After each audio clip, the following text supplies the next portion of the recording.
ನಾವಿವತ್ತು ಹೆಲ್ದಿಯಾಗಿರುವಂತಹ protein, fibre, ಕಬ್ಬಿಣಾಂಶ ಇರುವಂತಹ ಹೆಸರುಕಾಳು ಮೆಂತ್ಯ ಪಲ್ಯನ ಮಾಡೋಣ ಬನ್ನಿ.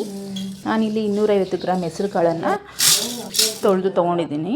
ಬ್ಯಾಡಗೆ ಮೆಣಸಿನ್ಕಾಯಿ, ಹಸಿಮೆಣಸಿನ್ಕಾಯಿ, ಕಡಲೆ ಬೀಜ, ಗೋಡಂಬಿ ನೀರನ್ನು ಹಾಕಿ 2 ಕೂಗಿಸ್ಕೊತಾ ಇದ್ದೀನಿ. ಎಲ್ಲ ಬೆಂದ ನಂತರ ಮೆಣಸಿನ್ಕಾಯಿ, ಗೋಡಂಬಿ ಮತ್ತು ಕಡಲೆ ಬೀಜ, ಒಂದು ಸ್ವಲ್ಪ ಹೆಸರು ಕಾಳನ್ನು ಮತ್ತು ಬೇಯಿಸಿರುವಂತಹ 2 ಟೊಮೊಟೊ ಹಣ್ಣನ್ನು ಹಾಕಿ ಪೇಸ್ಟ್ ಮಾಡ್ಕೊತಾ ಇದ್ದೀನಿ. ಈಗ ಪ್ಯಾನಿಗೆ ಸ್ವಲ್ಪ ಎಣ್ಣೆ, ಸಾಸಿವೆ, ಈರುಳ್ಳಿ ಫ್ರೈ ಆದ ನಂತರ ಕರಿಬೇವು, ಬೆಳ್ಳುಳ್ಳಿ ಮತ್ತು ಪಾಲಕ್ ಸೊಪ್ಪನ್ನು ನೀಟಾಗಿ ಫ್ರೈ ಮಾಡಿ ರುಬ್ಬಿರುವಂತಹ ಮಸಾಲೆಯನ್ನು ಹಾಕಿ ಹಸಿ ವಾಸನೆ ಹೋಗೋವರೆಗೂ ಚೆನ್ನಾಗಿ ಬೇಯಿಸ್ಕೋಬೇಕು.